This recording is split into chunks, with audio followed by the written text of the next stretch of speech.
So we'll start out with a case, and this is actually one of my own patients. So it's a 46-year-old woman who came to my office, and she had fatigue, arthralgias, myalgias, paresthesias.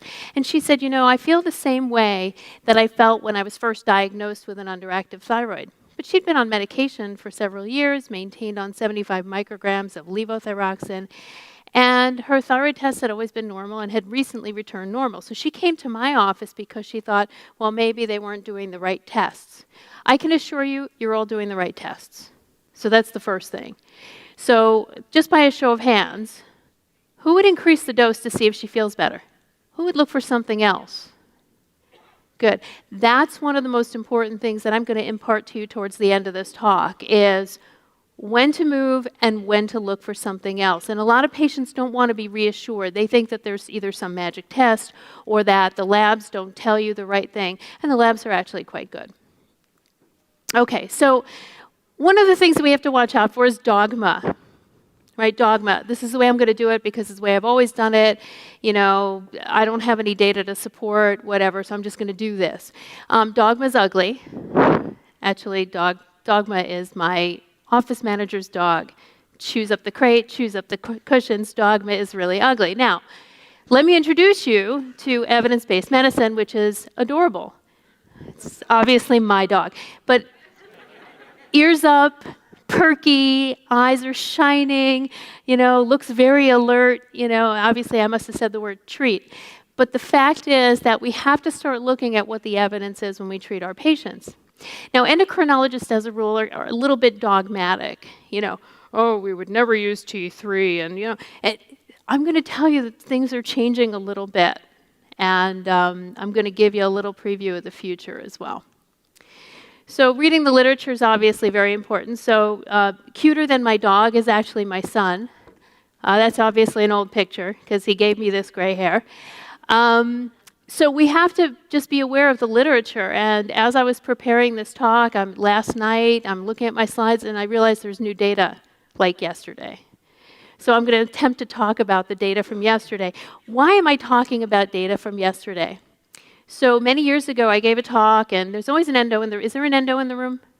Is there another? Yeah, there's another endo in the room. So here's what happens. I give a talk, and the endo in the room raises their hand, don't do this, and says, yesterday there was this article. Did you read that? And so yesterday I might have been on a plane or doing something else. So I'm going to try to talk about what I saw yesterday. Okay. Primary hypothyroidism. I'm probably not going to teach you anything new about this. Predominant cause is autoimmune thyroid disease. It was the first endocrine disorder proven to be autoimmune. So Hashimoto's thyroiditis. Now, the most important thing about Hashimoto's is that the autoimmune process is usually very gradual. There's a gradual reduction in thyroid function, there's a compensation period, and then after that, the TSH rises to keep the thyroid hormone levels normal. And that's usually a phase that we call subclinical hypothyroidism, where the TSH is a little elevated. Patients may not have symptoms. The T3 and the T4 may actually be normal. But one of the most important things to understand about Hashimoto's is that not every patient develops hypothyroidism. Not every patient. So just because they have antibodies doesn't mean that their thyroid is underactive or is going to become underactive. And those antibodies themselves do not cause symptoms. So if we find that they're positive, we don't ever check them again because they don't affect the disease process. We're looking at the thyroid functions after that. Here's some secondary hypothyroidism causes. The reason I bring this up is because if the pituitary of the hypothalamus is not working for whatever reason, don't check the TSH. If the pituitary and the hypothalamus is intact, obviously check the TSH. But you have no idea how often I will actually get one of my PIT patients, a phone call, my TSH is undetectable. Yes, I know, because your pituitary doesn't work. So don't even look at the TSH in those patients. So I like this description. This is one of the initial descriptions years ago of what a hypothyroid patient looks like. And this is from a 1909 Nobel Prize lecture. So I'm going to just read it. The dullness and the mental and physical sluggishness and incapacity, which in fully developed cases is sufficiently striking, especially if the bloated face is added to a stupid expression. But the degree of dullness varies considerably. In general, the patients do not feel really ill, but merely have the feeling of something inhibiting them in everything they want to undertake. How many of you feel like that right now? Right now, I feel like that right now. Except the expression, don't have that. And the effect being greater, the more mentally active, alert they used to be. With the best will in the world, they can no longer perform any sort of sustained mental work. They cannot read, write, nor converse for long, and hence prefer to be silent and withdraw from society. Speech becomes slow and laborious, and answers have to be waited for. I see that in my students. The decline in memory is especially burdensome. So, do we all have hypothyroidism?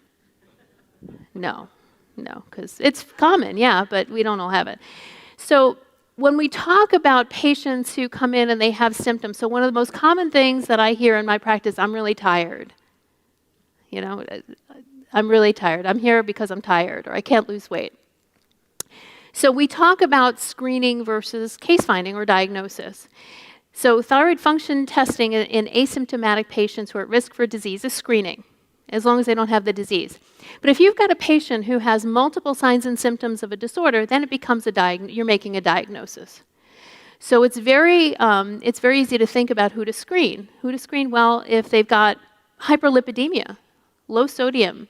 You know, these are disorders you have to start thinking, what's the thyroid doing there? If they have other autoimmune disorders, if they're on medications that affect thyroid function. So amiodarone is the big one. So the cardiologist helped me out when I started out my practice. It was wonderful.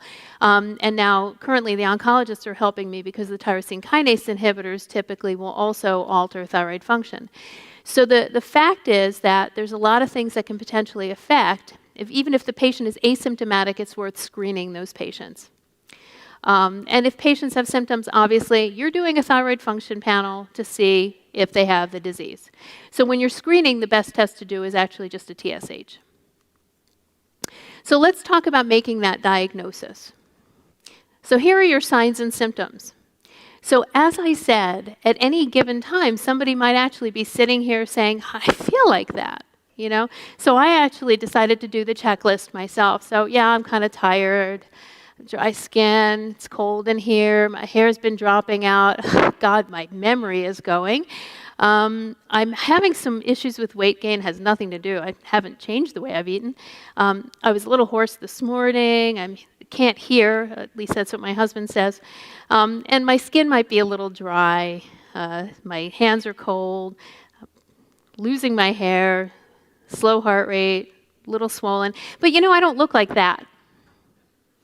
Now, I would say to you that if you wait until somebody looks like that, that's a problem. And this is somebody who had unrecognized thyroid disease for quite a while. And you can see the before treatment and after treatment. Right? So we hardly ever see this anymore. How many of you have seen case this bad?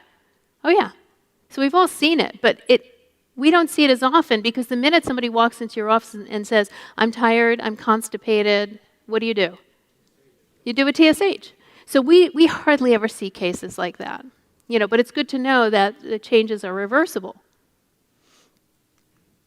So aside from the changes of hypothyroidism being kind of cosmetically an issue, we have a lot of systemic effects of hypothyroidism, and this is why we treat people. Hypothyroidism can actually kill you. You need thyroid hormone to survive. And that's one of the things I try to tell my patients. Once the thyroid goes, they cannot stop their medication. They cannot live without their thyroid hormone. That's very important. So we know that myocardial contractility decreases, pulse rate drops, diastolic hypertension occurs. We might get pericardial effusions.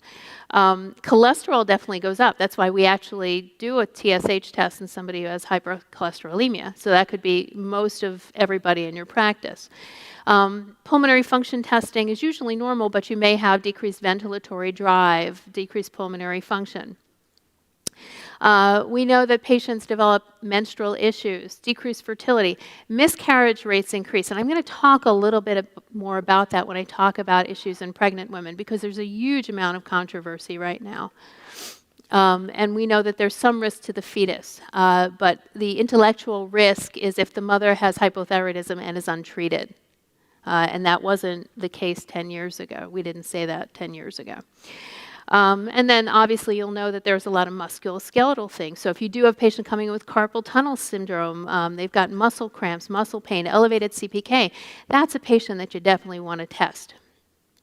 So when you test them, this is what you might expect. So you're going to do, when you're looking to make the diagnosis, you're going to want to do a panel because you want to make sure that you're looking at both the target hormone as well as the pituitary hormone that controls it. So in primary hypo, you're going to see increased TSH, decreased T4, decreased T3, and a decreased T3 resin uptake, and a decreased T index. For subclinical, your TSH may be increased, but your T4 is normal. Your secondary patients, these are your pituitary patients. So your TSH may be low, or it may be inappropriately normal for that low T3 and T4. I do not do a whole lot of T3 testing. I do mostly T4. When do I do T3? When I'm looking at hyperthyroid patients. And I don't do T3 for reasons that I'm going to mention in just a bit, because I think sometimes it's not as helpful as you would think. A lot of patients seem to put a lot of weight on it. It also frightens people. They say, oh, my T3 is a little low. I'll tell you why their T3 is a little low, and I'll tell you why we're not nearly as concerned. So let's talk a little bit about imaging. So how many of you, once you diagnose hypothyroidism, get an ultrasound of the thyroid? Okay, so I want to just let you know that you're going to do a really good physical. You know where the thyroid is, so you get to your cricoid cartilage and you head south. Okay, the technique that you use, that's a good one, anterior approach. Posterior approach is standard. So the fact is you're going to do a really good neck exam. So why are you going to do a neck exam? Because having hypothyroidism may actually give you a very slight increased risk of thyroid cancer over the general population. Slight. But we're here in New Jersey. New Jersey has the 5th highest rate of thyroid cancer in the country. So notwithstanding, we're just going to do a really good neck exam. So a gland with Hashimoto's thyroiditis is going to feel slightly enlarged or firm. If the gland is massively enlarged or stony hard, only I could find a chunk of an iceberg that looks just like a thyroid, truly. My son brought that to me on vacation. If it feels very large or very firm, then you may want to image it. If you see or feel something abnormal, then order a thyroid ultrasound. The ultrasound is the test of choice. Actually, it's a better imaging tool than a CT for patients with thyroid nodules. So if you see a goiter, poor tortoise. So if you see a goiter, order a thyroid ultrasound. There is no rationale to image every patient that you diagnose with hypothyroidism. So I see some docs do that because they're afraid of missing something. We're all DOs here, right? You've got great hands. We have really, really good palpatory skills. I think we have better palpatory skills than most docs. So do a really good neck exam. And do never, never, never, never order radioiodine imaging in a hypothyroid patient. It's a useless test. Let's talk a little bit about pregnant women, because that's a situation where your normal TSH values are not normal.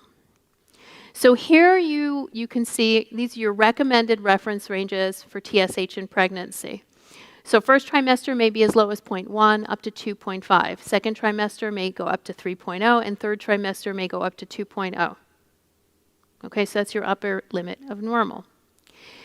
Now, there's a lot of argument about what to do with those patients who have levels that are slightly higher than that when they're pregnant. And I'm not going to tell you I can give you a good answer at the end of the day, but I can tell you what the guidelines say, and I can tell you what I do because I really don't like seeing attorneys. So the other thing that you're going to do is you're going to measure a total T4. So how many of you measure free T4 in pregnancy because somebody told you that was a better test?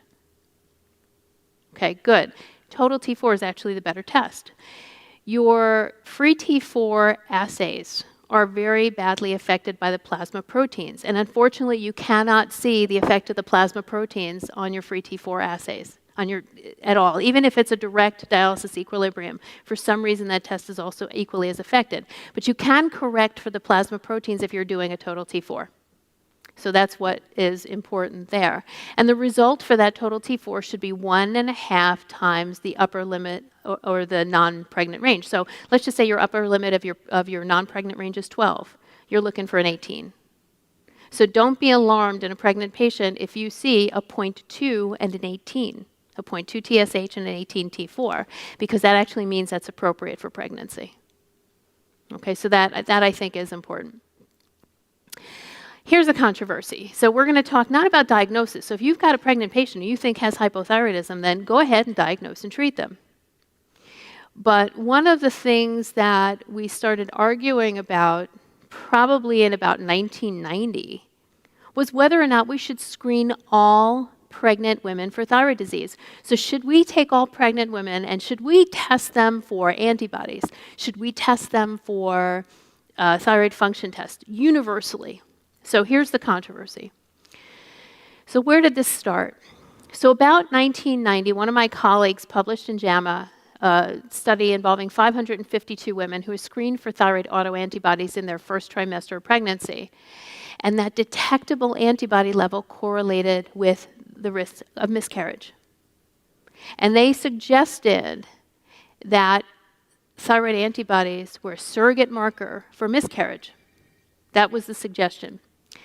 In 1999, the controversy got even worse because that was when the article came out in the New England Journal that compared IQ scores of offspring of a series of women with above normal TSH during pregnancy. Now, the average TSH in these pregnant patients was 13 plus or minus 0.3 versus 124 control women who had a normal TSH as 1.4. So it's a pretty big spread between the two.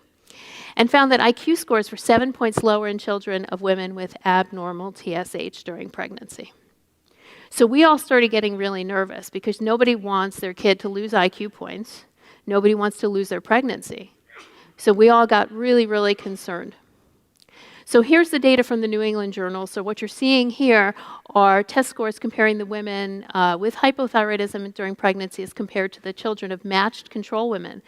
But those weren't nearly as statistically significant as women who were compared from being treated versus non-treated. That was statistically significant. That was a big difference. So being the good endocrinologist that I was, during my pregnancy, I checked my TSH throughout and I went, 4.5, 5, meh. You know, I wasn't really going to get excited about this a long time ago. So the problem was that this study came out 5 days after I delivered my son. So there was my face. I'm reading the New England Journal and I'm going, oh no, I've lost 7 IQ points for my son. And, you know, so as a parent, you're like, oh, I wish I would have, you want to go back. But the fact is that universal screening compared with case finding didn't decrease adverse outcomes. So case finding actually works very well, even in low-risk women. In addition to that, so if you take a group of patients and you screen them versus a control group, so you get the control group are people that you test and you don't do their lab test until after they deliver. And the screening group, you screen and treat them during their pregnancy. The IQ scores weren't any different. So this is, years later. And these are larger studies than the handful of patients that we had seen before. So here's the more recent literature. So 2008, over 10,000 patients, and they looked at hypothyroxanemia as well. So this was unfortunately one of these free T4 tests that wasn't as good. But there was an association with preterm labor, macrosomia, gestational diabetes, and then positive antibodies were associated with premature rupture of membranes. But there's no consistent pattern. So yeah, we kind of saw something, but there isn't any consistent pattern. This is prospective. Journal of Clinical Endocrinology and Metabolism, 2010, over 4,000 patients. No significant difference in either group. But their TSH cutoff was 2.5. And that 2.5 number is something that we actually use. 2012, over 21,000 patients, blood samples. This is the last study that I had showed you where there's not much different. So antenatal screening and maternal treatment for hypothyroidism did not improve cognitive function in children, which was a big relief. That cutoff was 3.5. So here I am. I'm still saying, oh gosh, well, that number, I wasn't 2.5, I wasn't 3.5, and I'm a worried endocrinologist. Well, it only took about, 16 years for me to stop worrying. So here are the ACOG recommendations. In big letters, this is a level A, do not perform universal routine screening for thyroid disease in pregnancy. But overt thyroid disease is harmful. Overt thyroid disease. So if you suspect it, you should test for it and you should treat it. So why did ACOG say this? Well, the study suggesting the association between subclinical hypo and in pregnancy and impaired neurodevelopment remain an association. So we haven't proven the point. So we took those few patients, we expanded it to a few hundred, we didn't get anything. New studies have mixed results, and there's a large randomized trial that shows no different in cognitive function in 3-year-olds. Now, I would put forth to you, if you're good enough to assess cognitive function in a 3-year-old, then go for it. I could never tell how my 3-year-old was going to function. Okay, but like I said, this was reassuring to me, and then just in the last few weeks, we've had studies that really say that there's really no difference in outcomes. And is that 2.5 cutoff that we've had a little too aggressive? And one study actually showed a bit of a U-curve. So where if they were undertreated, there was high risk. We got into like a magic number, and then suddenly if we overtreated them, we had the curve of complications go up again. So the jury's still out. Universal screening is not endorsed. But if you do have a patient who has, reasonable risk for thyroid disease, then go ahead and treat them. So again, like I said, it only took almost 17 years now for me to see that that's my son's report card.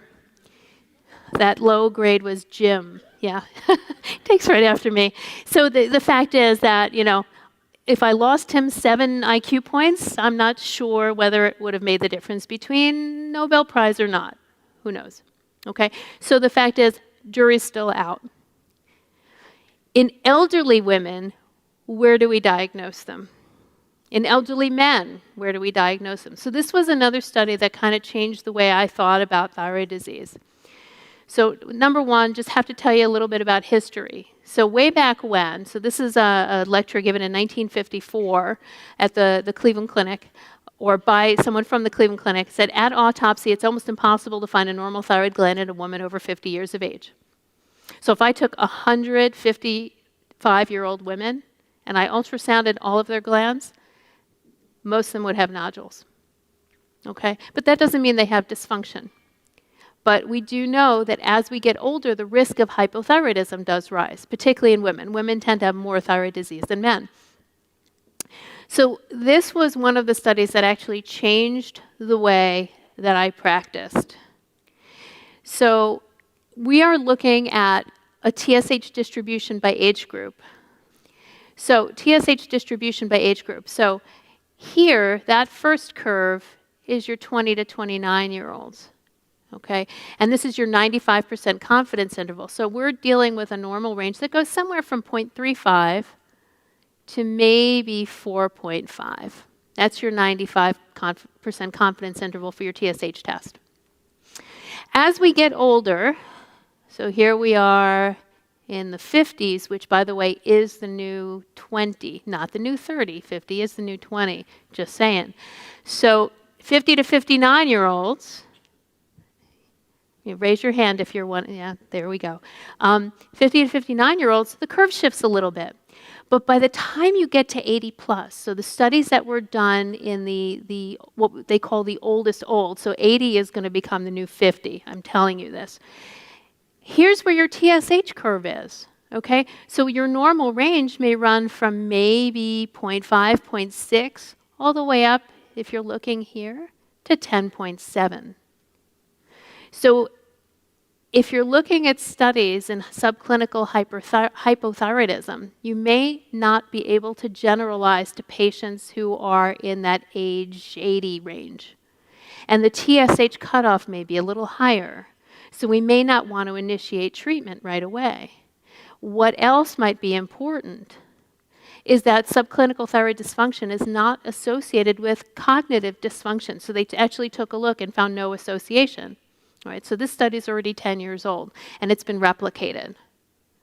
So there's no association with subclinical thyroid dysfunction. Now, the cutoff on that study was, I think, 3.5.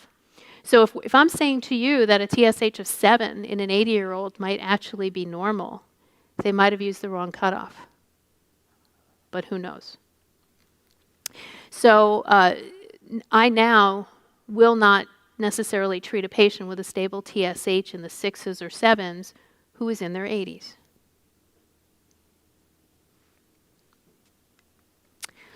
Let's go to treatment, because I think there's a lot of opinion about how we treat our patients.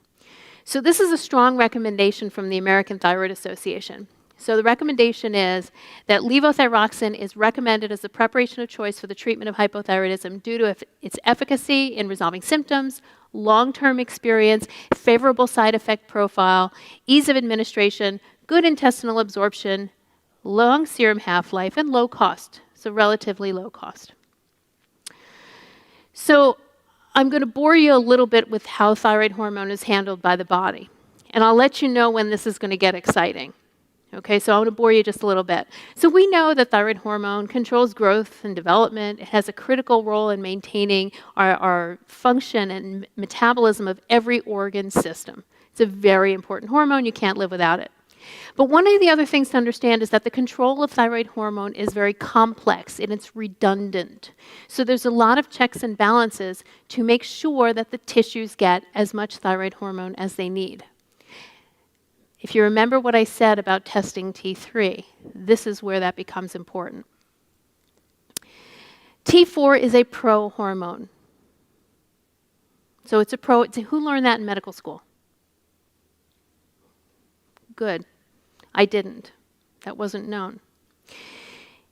It is converted to its active metabolite by deiodinases, so we'll call them D1 and D2, and then it's inactivated by D3. Thyroid hormone is then carried into the cell by transporters. It is not diffused into the cell. It is actively transported as it's needed in the cells. So it maintains the intracellular concentration. So remember how I said checks and balances, T3, serum levels may not be important. So when you're looking at your type 1, this is when it starts to get exciting, and I'll give you some excitement as we go along. Type 1 deiodinases in the liver and kidney, to a smaller extent in the thyroid, is responsible for 24% of circulating T3, but it is upregulated by T3. Now that flies in the face of everything you were ever told, because as levels of thyroid hormone increase, they're supposed to downregulate things. This is the opposite. This is where you can get into trouble with a hyperthyroid patient. So if you keep giving T3 and T3, it upregulates its own production from T4, and you might actually wind up with an issue. So when I saw that, I was a little concerned. I've always wanted to give a lecture with emojis, so just go with this.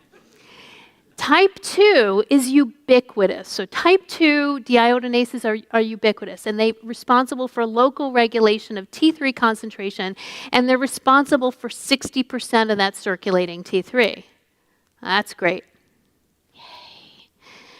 I promise I won't use any of the bad emojis. I promise. So like everyone's sitting there cringing going, oh God, what's next? Type 3 is in the brain and the skin, and it's responsible for inactivating your T3. So it's a source of the reverse T3, and its role is simply just to clear it. We're just clearing it. Reverse T3, we're just clearing it, and that's what reverse T3 is. So we'll have to think about that for a little bit, because we're not as sure that reverse T3 is as important a marker, and there's no real reason to order it. So T3 is more important at the cellular level than it is in the bloodstream. So treatment of hypothyroidism with thyroxine monotherapy, so levothyroxine, leads to higher serum T4 and lower T3 than the euthyroid state. And that's what you're going to see. The serum levels of T3 are going to be a little low. The serum levels of T4 are going to be normal. And then your TSH should be in the right range. And that's what you're looking for. Because T3 first accumulates in the cell. It exerts its effect in the cell, which is an intracrine effect. Then it exits the cell and exerts a paracrine effect. And it does this on surrounding tissues. And then whatever's left over goes into that plasma pool. And then your thyroid hormone enters your cell via your transporters. And the transporters are found in the liver, the kidney, the brain, the heart, the most important organs after the endocrine glands.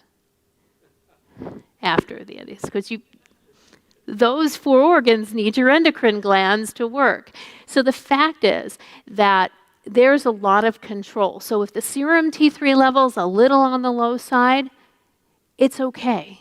The tissues are handling it. But how many of you heard an endocrinologist say, nobody needs T3, right? Raise your hand if you've heard an endocrinologist say this. Okay. They're starting to come around a little bit. So I had some spies over at the endo meeting that I unfortunately missed, and they said that they're starting to talk a little bit about gene polymorphisms and how we convert our T4 to T3 and how we handle it as far as these transporters. And there might be some patients, so genomics, you heard about that first thing this morning, there might be some patients that may actually need a little sniff of T3. But I can't tell you who those people are just yet, nor can I tell you how and when to add T3. So I don't know when it's appropriate, and most of the time for me it's just an experiment. There are plenty of articles out there that if you blind patients to their treatment, they don't know the difference. So the jury's out on that one as well. But if you hear an endocrinologist say, well, nobody needs T3, they might be wrong in a few years. Okay. Yeah, so this is complicated. This is really complicated. So how many of you feel like this right now?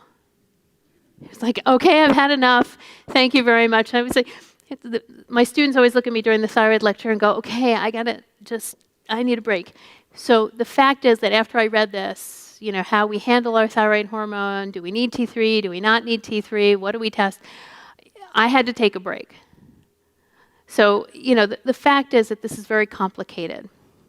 And then adding to the complication is that thyroid hormone is bound to plasma proteins, and those affect those tests. And who has an issue with plasma proteins is women, because estrogen affects the plasma proteins and raises those levels.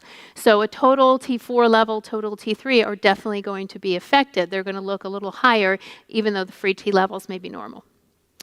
And then the other important thing to know about thyroid hormone is that T4 has a half-life of 7 days. So when you start replacement, don't check the TSH level for at least 4 to 6 weeks. So when you're replacing thyroid hormone, you're going to consider age, your comorbidities, level of thyroid dysfunction. So here's a recipe. So if you want to do full hormone replacement in adults, 1.6 micrograms per kilo of body weight. And you can find this slide on, you'll get it on the website. Your target TSH for those patients, normal range. For pregnant women, just be aware if they're already on hormone, they need an increase usually in their first trimester. Target TSH is less than 2.5. Remember I showed you that magic number? I don't know if that's going to change. It hasn't changed yet. This is what I do. This is what every endocrinologist does. This is what the OBGYNs expect us to do. And you must use levothyroxine. Please do not use T3. Do not use Armour in a patient who is pregnant. The developing fetus cannot use T3. Can only use T4. This is absolutely crucial. Okay, so no T3, no Armour in pregnancy, T4 only. For elderly women, or elderly men for that matter, we always use the admonition, start low, go slow. But there are some studies that show that if they're in good shape, they've got good cardiovascular status, then you can probably give them full dose replacement. Be careful, gradual increases guided by symptoms, tolerability, TSH, but be careful not to overtreat because of the risk of bone loss as well as cardiac arrhythmias. Okay, brand versus generic. Who wants me to talk about this? Oh, can of worms. So here's the problem. So if you ask an endocrinologist, oh, they have to be on brand. Here's the problem. I can't always fly in the face of what the formulary says, and I don't ever want to empty a patient's wallet. So I have to do the right thing. So here is what I do. So we try to maintain the patient on the same brand. If they're on brand, they stay on the same brand. If they're on generic, we find out who the manufacturer is, and we develop a really good relationship with their pharmacist. And we say, can you please do me a favor and try to keep using the same generic? And I've had some success doing this. But I will tell you that, if the levels are stable, it honestly doesn't matter. But if they're up and down, then just find a brand they can afford and go with it. That's number one. What's the exception to this rule? Pregnancy. I don't need an unstable thyroid situation in a pregnant patient, and thyroid cancer, because I also do not need an unstable situation in a patient with thyroid cancer. So those are my two exceptions to the rule. So when I talk to my patients, I say, look, you're going to see your initial effect in 3 to 5 days, and it doesn't mean that you're going to feel normal yet. A lot of people, it's that antibiotic sort of mentality. Well, I started taking this 3 days ago. I don't feel any better. Number one, the levels take a while. Number two is that some of the physiologic effects take more time to reverse than when your thyroid tests normalize. Again, half-life 7 days, so steady state, not at least for 4 to 5 weeks. So we do not test any sooner than 4 to 6 weeks after starting or changing the dose. Absorption is affected by a number of medications. Thyroid hormone metabolism is affected by a number of medications.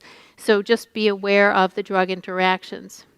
And we only use intravenous therapy if the patient has reasons for using IV. It is incredibly expensive and difficult to obtain. So what are our goals? So according to the American Thyroid Association, we're trying to resolve the signs and symptoms. We're trying to normalize the TSH. And we're trying to avoid overtreatment, especially in our elderly patients. So we just want to take real good care of our patients. So how do you determine thyroid hormone adequacy? Sorry to the Star Wars fans. Use the TSH, you must. That's the only way. So signs and symptoms are one thing, but they are too non-specific to judge adequacy. So you have to do a biochemical test. There's a really famous endocrine joke.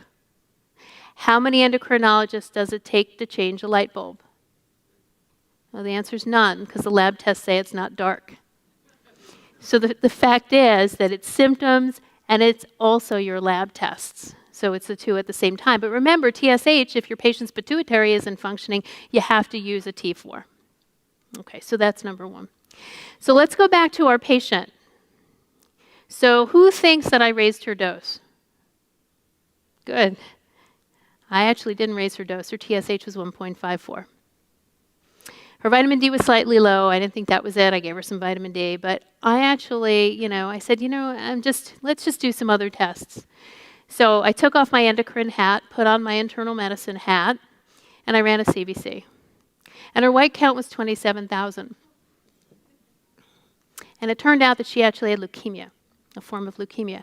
So the most important thing that I'm going to tell you is that if the thyroid function tests are normal, replaced or not, move on, because you're going to miss something very important. I have diagnosed sleep apnea. I have diagnosed leukemia. I've diagnosed other cancers. I have diagnosed heart failure. There is a long list of the things that I have found, because what happens is I get these patients who are saying, well, my thyroid tests are normal. You have to do another thyroid test. I'm like, I'm not doing anything for you if I do another thyroid test. But let me find out what's wrong. And that's the most important thing you can do for a patient. So she's done very well. This was 10 years ago. So she's done very well. So just in summary, you're going to screen adults who are at risk for hypothyroidism. Universal screening is not recommended in pregnancy, but you're going to diagnose patients who have symptoms. You're going to use appropriate thyroid testing to diagnose the patients with suspected disease. You're going to be aware of the different normal ranges in pregnancy and the elderly. So actually, there's longevity associated with some of those higher TSH levels. TSH is your best guide as long as your pituitary is functioning. And you're going to explore non-thyroidal illness in patients who have symptoms and who have normal thyroid function tests or adequate replacement. Okay. So should the lab start adjusting for the TSH age drift, and do you treat to that TSH age drift? It's a great question. So the labs, for the most part, have not adjusted their normal ranges because the powers that be have not put their heads together and decided where to make that cutoff. Because if you look at that 95% confidence interval, it depends on your assay that you're using. So different labs, different assays. Just be aware that if you send a patient to me with a TSH of 6 or 7, I may actually just look at them and hang on it for a while and not necessarily treat them. So that's number one. Do I treat to those levels? Yeah, I mean, if I were treating myself and I know that, longevity is associated with TSH levels in the higher end of normal range, I'm going to loosen up on my own thyroid hormone. So yeah, I don't treat them to a TSH of 1.5. I typically will treat them to a TSH maybe of 5. But symptoms are very important in the elderly. If they start getting anxious, if they start getting palpitations, or if the family notices that they're not eating as well. So hyperthyroidism looks a bit different in the elderly than it does in the general population. So they tend to get a little bit withdrawn. They may get anxious. They may actually develop a subtle dementia. So very important to not overtreat the elderly.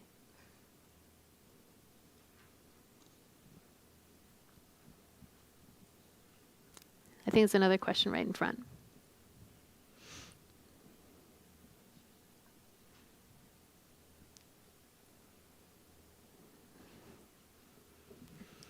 What is your typical algorithm for a pregnant patient who does have hypothyroidism in terms of rechecking and changing the dosages and everything? So for those of you who didn't hear, the question was regarding the way that I handle a pregnant patient, the algorithm for the way I handle it.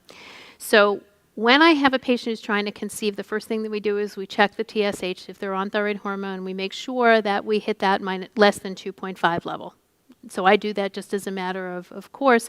I don't have a whole lot of data behind me to support that.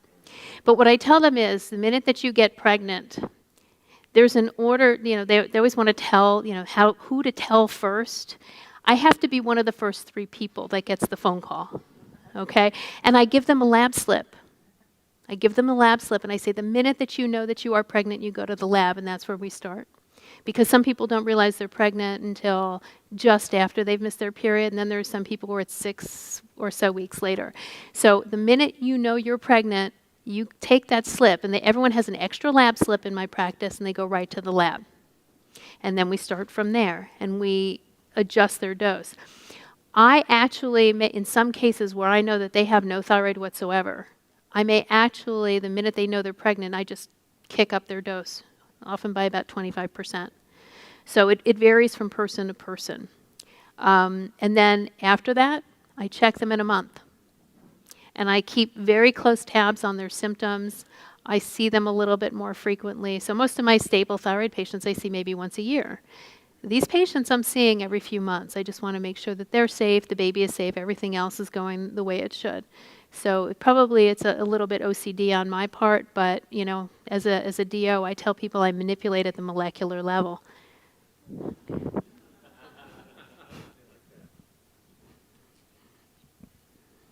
And we have time for one more question. Right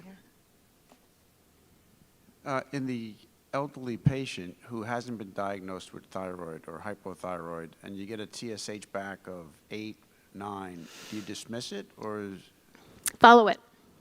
So there's a fairly high rate of hypothyroidism in the elderly, higher than younger patients. If I get a TSH of 8, I will repeat it in a few months. And I keep an eye on it. And I see if it's doing this and the patient has no symptoms and they're okay, I don't touch it. will you do a free T4 with that? I don't typically do the free T4s. I do totals because a lot of the elderly also have some protein issues, the binding issues. So I'll do a total T4 because I can get an index based upon their binding protein. I will look at that. Is there other tests that you could do that you might diagnose them with hypothyroid? despite the confidence interval going up or being normal, your TSH being normal for that age? So it depends upon what you're looking at. So a lot of things depend upon what the patient looks like and what you're dealing with. So if I have a patient, let's give you a for instance of a case I saw just a few years ago in the hospital. So the total T4 was actually at 3, and the TSH was at 4.5. In that patient, I actually suspected pituitary disease. So it depends upon the level of the T4. The TSH should not be looked at in a vacuum if it's abnormal. So it was upper end of normal range, but the patient looked like they had hypothyroidism. But I'm following them every few months. I'm not dismissing them. And if it stays the same and the T4 is within normal range, I may not touch it. And it's always a discussion with the patient too, or their family. So some patients can't really tell me what they want. If I get a patient at 6, and the next one is 7, and the next one is 8, and it's marching upwards, I'm going to treat them. I'm not going to wait until it hits 10 or 11. But if they're stable and they're 7, I may not touch them.